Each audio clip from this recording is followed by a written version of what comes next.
ہے وہ پیسے کی بنا پر غلط لوگوں کی صحبت سے نہیں روک پاتا، جب وہ بچہ جوانی کی دہلیز پر قدم رکھتا ہے تو اس کے ساتھ کیا انجام ہوتا ہے میرے عزیز؟ اب وہی بچہ جو غلط صحبتوں میں پڑا، نشے کا عادی بن چکا ہے، اب وہی چوری کرنے لگا ہے، وہی ڈکیتی ڈالنے لگا ہے، وہی قتل و غارت کرنے لگا ہے، اور ان جرموں کی وجہ سے جیلوں کی سلاخوں کے اندر وہ بند کر دیا جاتا ہے، اور اپنی زندگی کے قیمتی لمحات وہ دولت کی بنا پر ان کو فیشن سکھاتے ہیں، دولت کی بنا پر ان کو طرح طرح کی برائیوں کے اندر ملوث کر دیتے ہیں، یہ دولت کا نشہ ان کو برباد کر کے رکھ دیتا ہے۔ اب وہ بچہ ہے، اس کو سینما ہال لے کر جا رہے ہیں، وہ بچہ ہے، اس کو ناچ گانے کی مجالس کے اندر لے کر جا رہے ہیں، یہ حال ہماری قوم کا ہو چکا ہے۔ اے میرے عزیز، جو بچہ جب تھوڑا بڑا ہوتا ہے اس کو اسکول کالج کے حوالے کر دیا جاتا ہے، تربیت کسی طرح کی دی رہی ہے، اب وہاں اس کا یہی انداز ہوتا ہے،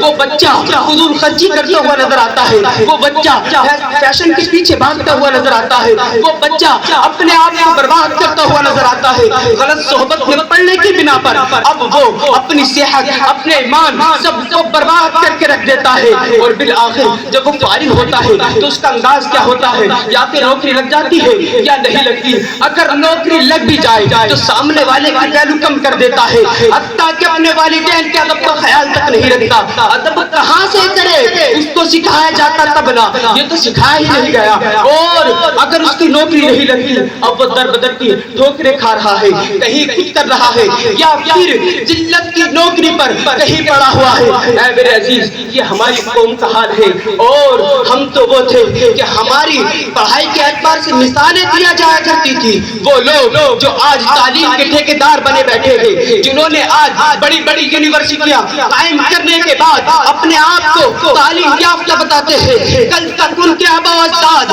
ہمارے ہدے پر علم کی بھیکیں مانگے کرتے تھے، ان کے دامن ہمارے ہی سامنے پھیلا کرتے تھے۔ کیا تم نے جامعہ القروین کے بارے میں نہیں پڑھا؟ ہم نے ہی سب سے پہلے دنیا کی سب سے پہلی جو یونیورسٹی ہے وہ بھی ہم نے ہی قائم کی تھی۔ یہ لوگ تو ہمارے آستانوں پر بھیکیں مانگے کرتے تھے، لیکن آج ہماری قوم پیچھے جا چکی ہے اور ہم لوگ اپنی نسلوں کو برباد کرتے ہوئے نظر آتے ہیں۔ اے میرے عزیز، اپنی ان نسلوں پر، ان بچوں پر رحم کھاؤ، ان پہ ظلم کرنا چھوڑ دو، ان کی آخرت کے بارے میں سوچو، ان کی دنیا کے بارے میں سوچو۔ ہم لوگ یہ 60 سالہ زندگی، اس کے لیے تو بہت کچھ سوچتے ہیں، حالانکہ یہ یقین نہیں ہے، ہم سوچتے ہیں کہ ہمارا بچہ یہ 60 سالہ زندگی بہتر انداز میں گزارے، یہ 60 سالہ زندگی جو کہ یقینی بھی نہیں ہے، اس کے لیے اتنا کچھ خون پسینہ بہاتے ہیں، اور وہ زندگی جو دائمی زندگی ہے اس کے بارے میں ہمارا کیا کہنا ہے؟ ہمارے اگر بچوں کو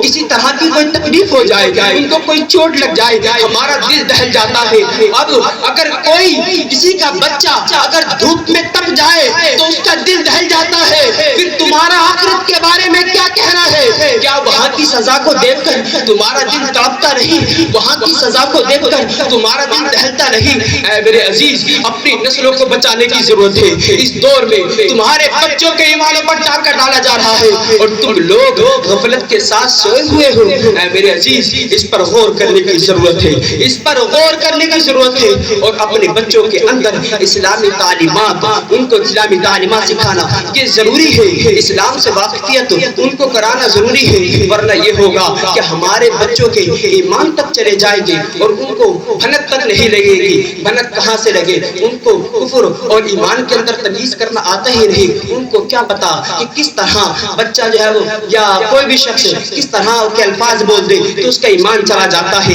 یہ کیسے پتا چلے گا؟ یہ تبھی پتا چل سکتا ہے جبکہ ہمارے بچے علماء کی جماعت سے جڑے ہوئے ہوں، ہمارے بچے عالم ہوں، پھر وہ ہماری خود تربیت کریں گے، ہم کو خود بتائیں گے کہ آپ نے جو کلمہ بولا ہے اس کے اندر کفر ہے، یہ کلمہ بولا ہے اس کے اندر اس طرح کا گناہ ہے، وہ آپ کو بتائیں گے اور خود بھی بچیں گے، اور آنے والی نسلوں کو بھی اپنی جو ہے وہ